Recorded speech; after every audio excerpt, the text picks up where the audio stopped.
Outer toll golmaal నెలకు 40 కోట్ల income వస్తున్నట్టు గతంలో ఈగిల్ సంస్థ రిపోర్ట్. దాని ఆధారంగా 7,380 కోట్లకే ఐఆర్బీకి 30 ఏళ్ల లీజు. ఇప్పుడు ప్రతి నెల 60 కోట్లకు పైగా ఆదాయం. ఇంత మొత్తం ఎట్లా పెరిగిందని హెచ్ఎండిఏ అధికారుల్లో చర్చ. ఈగల్ తప్పుడు రిపోర్ట్ ఇచ్చిందా అని అనుమానాలు. ఔటర్ రింగ్ రోడ్ టోల్ టెండర్స్లో మరో కొత్త అంశం తెర మీదకి వచ్చింది. ఔటర్ పైన టోల్ వసూలుతో నెలకు 40 కోట్ల ఆదాయం వస్తున్నదని గతంలో ఈగిల్ సంస్థ రిపోర్ట్ ఇవ్వగా, ఔటర్ను లీజుకు తీసుకున్న ఐఆర్బీ ఇన్ఫ్రా సంస్థకు మాత్రం ఇప్పుడు నెలకు 60 కోట్లకు పైగా ఆదాయం వస్తున్నది. అంటే కేవలము ఒక 3 నెలల ముందు ఈగిల్ అనే సంస్థ అక్కడ టోల్ వ్యవహారాలు చూసింది. 3 నెలల తర్వాత మనకు తెలుసు కదా, ఇది పెద్ద స్కాము. కేవలం 7,000 కోట్లకే 30 సంవత్సరాలకి ఔటర్ రింగ్ రోడ్ని తెగనమ్మేసిరు ఈ కల్వకుంట్ల బ్యాచ్. దీంతో వాళ్ళు ఈ కాంట్రాక్ట్ తీసుకున్న, టెండర్ తీసుకున్న ఐఆర్బీ అనే సంస్థ, లీజుకు తీసుకున్న సంస్థకి గతంలో 40 కోట్లు ఈగిల్కి వస్తే ఇప్పుడు 60 కోట్లు వస్తున్నాయట. మరి 20 కోట్లు ఎట్లా పెరిగింది అన్నది ఇప్పుడు చర్చ. దీనిపై హెచ్ఎండిఏలో పెద్ద ఎత్తున చర్చ జరుగుతున్నది. గతంతో పోలిస్తే ఇంత ఆదాయం ఇప్పుడు ఎలా పెరిగింది? ఈగిల్ సంస్థ తప్పుడు రిపోర్ట్ ఇచ్చిందా? ఆదాయాన్ని తక్కువ చేసి చూపిందా? ఒకవేళ అప్పట్లోనే 60 కోట్ల దాకా ఆదాయం వచ్చి ఉంటే మిగిలిన 20 కోట్లు ఏమైనట్టు? అవి ఎవరికి చేరినట్టు అనే అనుమానాలు వ్యక్తమవుతున్నాయి.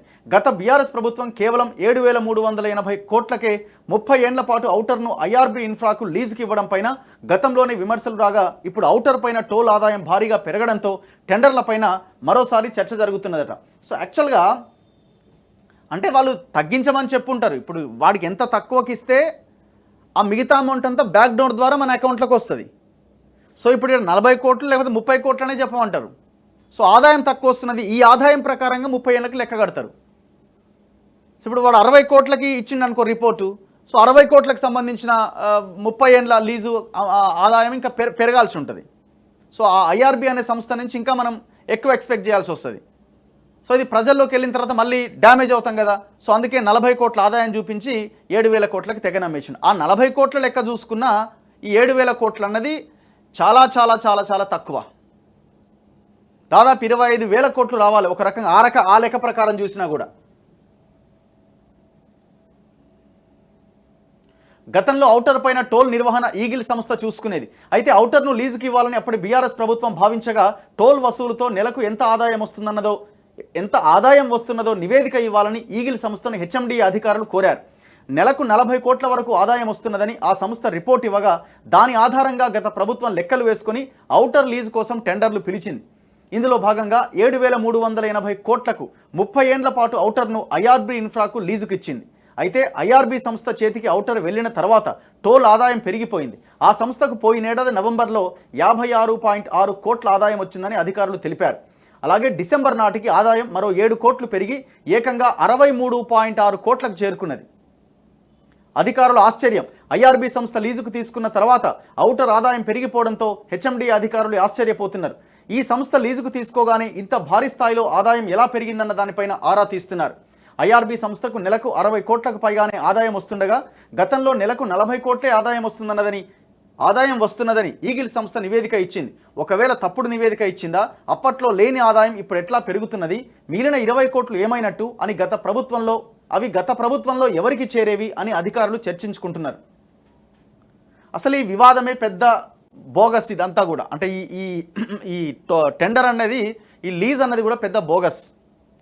మొదట్లో నుంచి కూడా ఇది వివాదంగానే నడుస్తూ ఉన్నది. దాదాపు 25,000 కోట్లు రావాల్సిన దగ్గర 7,000 కోట్లకు అమ్మేసిండు. మిగతాదంతా బ్యాక్ డోర్ నుంచి తీసుకున్నారని. అండ్ దట్టు ఇంకొకటి ఏంటంటే, టోల్ ఛార్జీలు కూడా పెరిగినట్టున్నాయి. మీరు ఒకసారి టోల్ ఔటర్ రింగ్ రోడ్ మీద ప్రయాణం చేస్తే 3 నెలల కింద ఉన్న రేటుకి వాళ్ళు ఉన్న రేటుకి చాలా డిఫరెన్స్ కూడా ఉన్నది. అట్లా కూడా ఆదాయం పెరిగి ఉండొచ్చు. ఏదేమైనా ఇక్కడ మనం మాట్లాడాల్సింది ఏంటంటే, గత ప్రభుత్వంలో వచ్చిన టోల్ ఆదాయం ఏమైనా వీళ్ళు మింగినారా? ఒకటి చర్చ జరగాలి. రెండోది, ఈ 7,000 కోట్లకి టెండర్ ఎట్లా ఇస్తారు? దాదాపు మనం తెలంగాణ రాష్ట్రం దాదాపు ఒక 10-15 కోట్ల రూపాయలు నష్టపోయింది ఇక్కడ. ఇప్పుడు 30 ఏళ్ళకు లీజ్ అంటే 30 ఏళ్ళ తర్వాత అంటే ఎంత? అంటే మనం 70 ఏళ్ళు ఉంటాం దగ్గర అటు ఇటుగా 65-70 ఏళ్ళు ఉంటాం మనం. ఇంకొక 30 ఏళ్ళకి ఎన్ని వాహనాలు పెరుగుతాయి? ఔటర్ రింగ్ రోడ్ మీద ఎంత ట్రాఫిక్ పెరుగుతుంది? ఎంత ఛార్జీలు ఎంత పెద్ద మొత్తంలో పెరుగుతాయి? ఇవాళ 60 కోట్లు, రేపు 100-150 కోట్లు దాటిపోద్ది. మరి 7,000 కోట్లు అంటే ఏ లెక్కనది? చూడండి ఎంత పెద్ద మోసం. అందుకే పీసీసీ అధ్యక్షుడిగా ఉన్న రేవంత్ రెడ్డి మేము అధికారంలోకి రాగానే ఈ ఔటర్ రింగ్ రోడ్డు టెండర్ని క్యాన్సిల్ చేసి అవతల పడేస్తామన్నారు. చలో చేయాలా, ఇది చేయాల్సిన అవసరం ఉన్నది. చలో నెక్స్ట్ మిగతా వార్తల్లో